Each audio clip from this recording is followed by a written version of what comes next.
I will invite Professor Chrstina Vogel to speak to us. She is the Director, Centre for Food Policy, Professor of Food Policy for City St George's University, London. And she will be proceeding to talk about ultra-processed food and the health time bomb, what's to be done. I'll hand over to Chrstina now. Thank you. Thank you very much, Chris. Can you just confirm you can see my slides? We can. Excellent, excellent. So wonderful to be here with you all today. Thanks very much for the invitation. The principles of Robert Owen speaks very much to the core of my own sort of research practice and own personal values. So it's really lovely to be here to celebrate today. I've been tasked with the title of Ultra Processed Foods and the Health Time Bomb, What Can Be Done?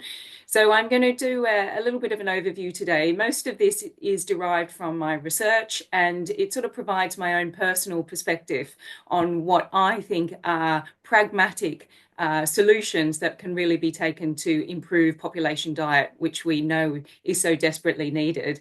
As Chris mentioned, I'm a director of the Centre for Food Policy, and I just wanted to really highlight that our vision is very much about informing policy and practice so that we can redesign our food systems to make them fair, healthy, environmentally sustainable and resilient. And we undertake this through a range of activities, doing research, providing spaces for debate. We had our annual symposium just this week where we really discussed a new topic. We like to really ensure that we do have impact on policy and practice, and I hope that some of the take-homes today can sort of lead to that. And we also educate in food policy. So we run an MSc in food policy, and we also have a range of a large number of PhD students. And what this really collectively does is takes a very systems approach. So we're very much interested in the system, and you will see that through my presentation today. We also find that fundamental is partnership, engagement, and lived experience. And we really do work collectively with all players across the food system, which is ultimately everyone, because we are all attached to the food system because we all eat multiple times a day. So it means we are all advocates for food policy. So what the state that we're in at the moment is really that our current population diet does not align with the Eat Well guide. We know that childhood obesity rates have gone up dramatically, even still in the last sort of 10 years, and that even worse, the inequalities is continuing to grow.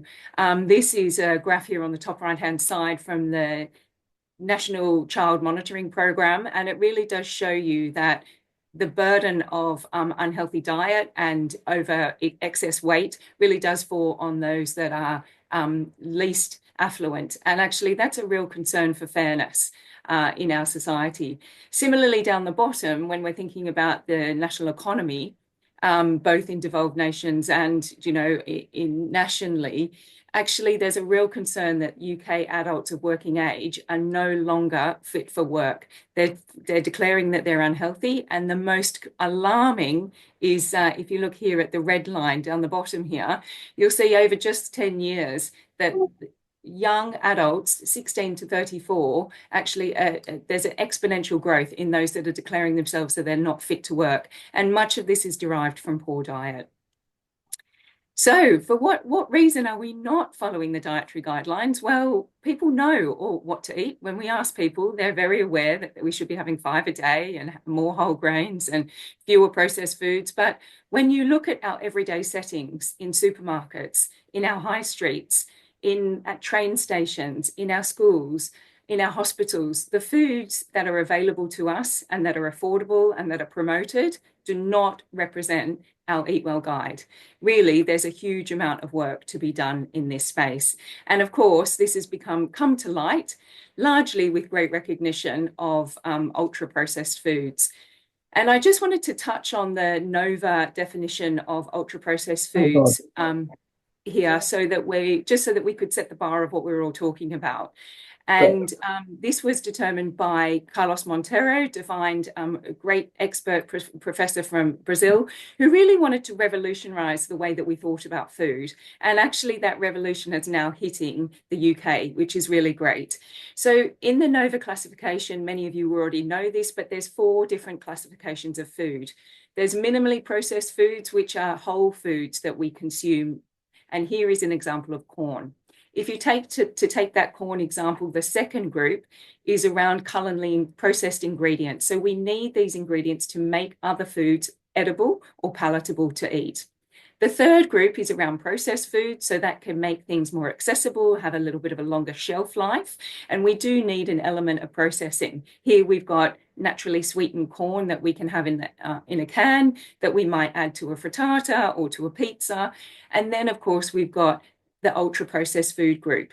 And the biggest marker that really defines ultra processed foods is they've got little, if any, whole foods. They're full of additives and chemically modified parts of foods, and they're using industrial formulations. And ultimately, the best way to define it is that ingredients that your great-grandmother would not recognize, and that actually many of us would not recognize either. So they're ingredients that we would not have in a domestic kitchen. These have been derived because they are profitable, tasty, hyper palatable, and there's really been a huge amount of work put into industry to really grow these foods. We're now learning that they are having a huge impact on our diet. And here is some work that was done by one of my colleagues and colleagues at the University of Cambridge, and shows that UPFs make up about 60%, or in the case of adolescents, 65% of our current diets. So they really are a concern. As was spoken about from just Leslie, that the evidence for UPF's impact on health, the direct causal evidence, is still a little unclear as to whether it's the nutrients within foods or whether it's actually the processing and the UPFs themselves. But that shouldn't hinder us acting. And that's a point that I hope everyone will take away today. So I have got 5 interdependent actions that I'm going to just whip through in the next sort of 10 minutes, 10 to 15 minutes. These are 5 actions that I think are essential that we implement collectively together to really have an impact on improving our population diet in an equitable way. The first one is that we've got a long-term strategic vision that has cross-party agreement. Yes, that's the challenge, but that is the ultimate aim. In the same way that we've got cross-party agreement to a large extent on net zero, let's really make food part of the political conversation, and that is happening more and more. The second is to address food systems power imbalances, and this is fundamental. We really do need to address power imbalances if we're actually going to make any significant changes. The third is a joined up HFSS regulatory framework. I'm going to go into that in more detail shortly. The fourth is around strong enforcement and mandated refinement of that regulatory framework. And the fifth one is about incentives to boost minimally processed foods, which we've just heard about is a key feature of the community food strategy in Wales, which is excellent. So I'm just going to go through each of these in detail, sort of outline why I think this strategy, why I think this action is important and how we can do it. So the first one around the long-term strategy, we know that that policies that focus only on individual behaviour change are ineffective. We know that for the last 20 to 30 years, this has been the main emphasis of policies around have 5 a day, use nutrition labelling. But actually, what's happened is now obesity is costing society a huge amount of money. This is some economic modelling that was done by Tony Blair Institute that shows that individual costs, NHS costs, and wider societal costs estimate to be 97 or 98 billion pounds per year. That's whopping. That's huge. So we really need to do something in this. How do we do that? Well, we have to have our eye on the long game. And for me, this is the long game. We want a joined up strategic vision that addresses equality, health, environmental sustainability. We don't have waste, and we are absolutely, fundamentally have a resilient food system. The reason I've got Ozempic and Mounjaro down here is that actually these are also being considered as part of the solution for addressing the societal problem of obesity. These on their own won't be effective. They do play a really, really important role for a very certain clinical population whose day quality of life are hindered and cannot at all be improved without some clinical or pharmaceutical support. However, once these drugs are stopped using, and then actually we release someone into a very obesogenic, unhealthy environment, then weight just comes back. So we have a fundamental role to have to change the environment in which people are returning to after they may use these drugs or other sorts of treatment. So the long-term strategy with cross-party agreement really is about linking up. Now, I'm really delighted to see that in the community food strategy that Wales launched recently, joined up thinking and strategic leadership is already mentioned. So that's excellent. We know that a wide range of different government departments, this is for England, that there are 16 government departments that hold some responsibility for food. We need joined up thinking and approaches across all these. It's the same for Wales. We also need a strategic vision that means regardless of the Secretary of State who's in power at the time, actually they stick to this strategy.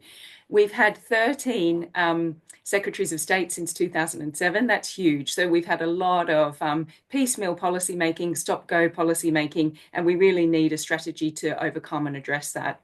And really starting to push through the conversations around UPFs, through the conversations about what we want to achieve with that lovely kind of image about where we're going, we can start to think about cross-party agreement. So this is definitely an area that we need to go. But how do we get there? Well, I said that one of the key areas about addressing food systems power imbalances, and this is absolutely important. This is some work that was done by Biteback, and really it looked at the top 10 manufacturers, food manufacturers for the UK. These are global food manufacturers who sell 240 brands and a total of over almost 5,500 products. That's a huge amount of what we buy. 2/3 of their products are unhealthy by the classification of high fat, salt, sugar foods. That's huge. And these are very, very powerful multinational companies. This concentration of power and the clever lobbying strategies that are used by these businesses is preventing stronger action on policy that could really improve population diet. So we really do need to do some action here. There's been some really great work, reviews of lobbying practice, and this one from the Food Foundation, The Dark Side of the Plate, revealed that recently businesses met with policymakers 40 times more than any food non-government organisations. I mean, that's a huge imbalance there in terms of lobbying action and changing the beliefs and attitudes of policymakers. So we've got lots of work to do here. So how do we do that? Well, government is dependent on food industry. Food industry is dependent on government, and they're both dependent on the public. The government need the public to get them in power, and the food industry need the public to buy their products. This is a codependent sort of triangle that we have. Where do we lie as sort of the cooperative movement and academic institution, academics like ourselves? Well, actually, we are independent, and we need to be holding these to account in really lobbying and advocating for the public in a really strong way and communicating with the public about the problems.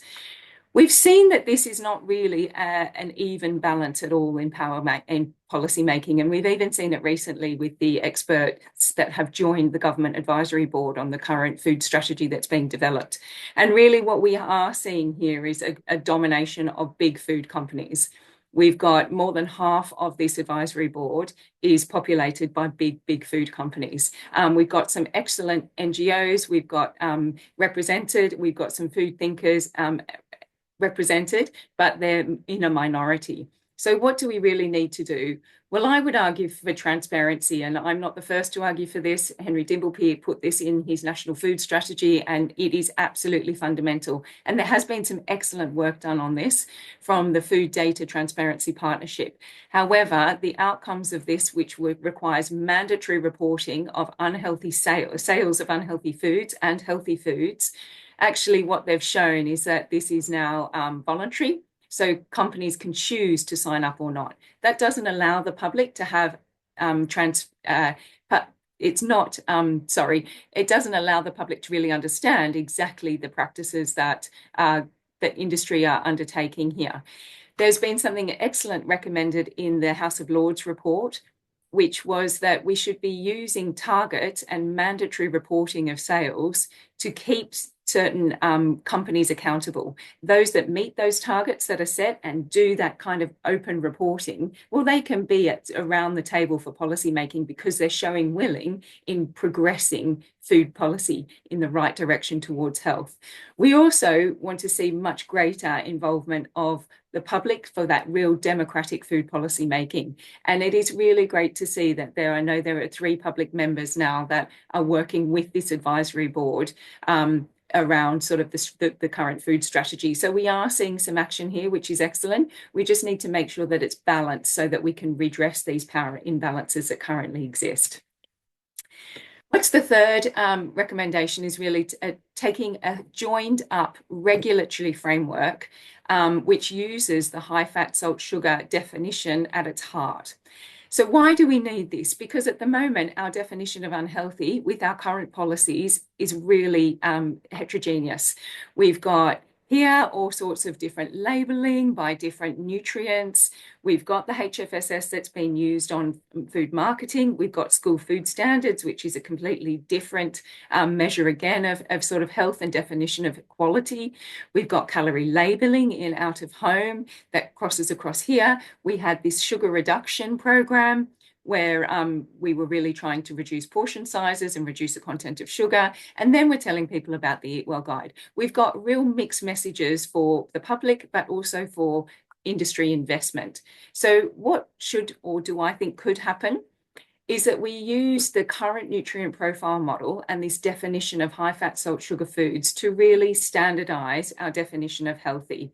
Now, this isn't it's where we want to be necessarily, which comes to the 4th recommendation, but it would allow for a consistency across industry, a clarity in consumer thinking that would allow for innovation and strategic investment. So if we used HFSS across the marketing practices in store, if we used it in out of home, perhaps in combination with a calorie limit for portion sizes, we had a HFSS label on our products so that we knew which products were HFSS and which weren't. We used it on toddler and infant feeding. So again, parents were aware of which products were high in fat, salt, and sugar. And we also used HFSS products as a definition in school foods. It would really allow sort of a standardization. And the reason that I'm focusing on HFSS rather than UPF is very much because there's a very high overlap. Again, this is some research that's been done that shows that there's almost 59% overlap of UPF products that are also HFSS. That means that we would capture a good proportion of UPF products. And what we don't have is these sweeteners, emulsifiers, flavors, and colors are not currently included in the nutrient profile model. That's largely what that 40% is mean. So what does that mean? Well, I think going forward, what we definitely need is this mandatory refinement.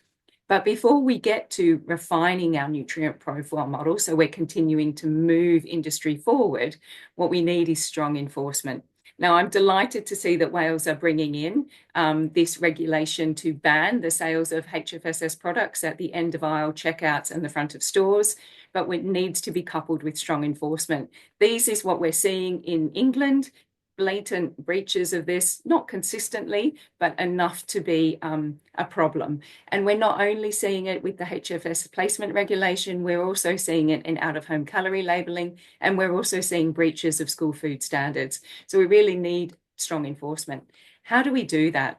Well, we need to think about a funding model, and I don't think the research or evidence is here yet about how we adequately fund enforcement. This is the money that was given in England. So across 317 local authorities, there was under £200,000 was given for enforcement in the first year of the HFSS placement regulation. That was woefully inadequate. So the question is, could we use a polluter pays, and could that polluter pays approach be linked with the mandatory reporting of sales of unhealthy food products that I mentioned earlier? So you can see the interconnections between these recommendations. Secondly is absolutely about this refinement. So we need this policy refinement. So we need to refine and constantly look at our definition of HFSS. The model that we're currently using is from 2004, 2005, and it is already out of date. Our current dietary guidelines recommend stronger and stricter nutrition intake levels than is recognized in the 2004, 2005 nutrient profile model. There is one that is a 2018 nutrient profile model that is aligned with the current sugar recommendations, but it hasn't been implemented. And as I said earlier, what we could do is start to keep up with the scientific evidence. So ensure that we reviewed the scientific evidence every 3 or 4 years so that it was updated, and the HFSS or the nutrient profile model may include sweeteners and might include emulsifiers or other sort of additives, which would continue to budge industry forward, but in a way that didn't economically damage profitability. The fifth initiative is very much around incentivizing to boost minimally processed foods. This is largely fruit and veg. Really, fruit and veggies and beans and pulses are very much the poor relative. You can see here, this is some great work done by Food Sense in Wales, and you can see that there's been a huge drop in vegetable purchasing just recently. This is on the back of COVID, on the back of Brexit, and on the back of the cost of living crisis. And it's really having a detrimental effect to minimally processed foods. We need to do something about this inequity between the price of healthy foods versus unhealthy foods. It shows you that the price of healthy foods, fruit and veg, is almost double that of HFSS products. So what could we do? This is my final slide. So really, we need this horticultural strategy. Again, it's excellent to see that in the community food strategy, that horticulture and enabling community growing and boosting that horticultural strategy in Wales is included in this. We need something strategic and long-term with strong investment. Public procurement can play a role in this, and I'm going to leave that entirely to Kevin as the next speaker. But we also need to make sure that inequalities are addressed and really invest in programs that already exist, like Healthy Start, which now enable lower income families to have that little bit of extra financial support so they can buy fruit and vegetables. And social prescribing is being trialled by Alexandra Rose and is truly excellent. And then lastly, I just wanted to say that there are other actors that we haven't thought of about minimally processed foods. Fresh, wholesome ingredients is chefs. How do we train the numbers of chefs and professional cooks we have so we can have active kitchens which are providing delicious, nutritious food for people that is healthy and based on minimally processed? We've got a lot of work to do in this area, and we had a really exciting symposium on Thursday about this. So thank you very much. They're the 5 strategies, and I'll stop there. Thank you so much, Professor Chrstina Vogel. That's absolutely fascinating. Little takeaways for me are we need strong enforcement, the polluter pays, and community growing. I could have picked up many other ideas and examples, but at this point, I'll move straight on, reminding everybody, placing questions in the chat will then give us an opportunity to deal with all the questions in the second half.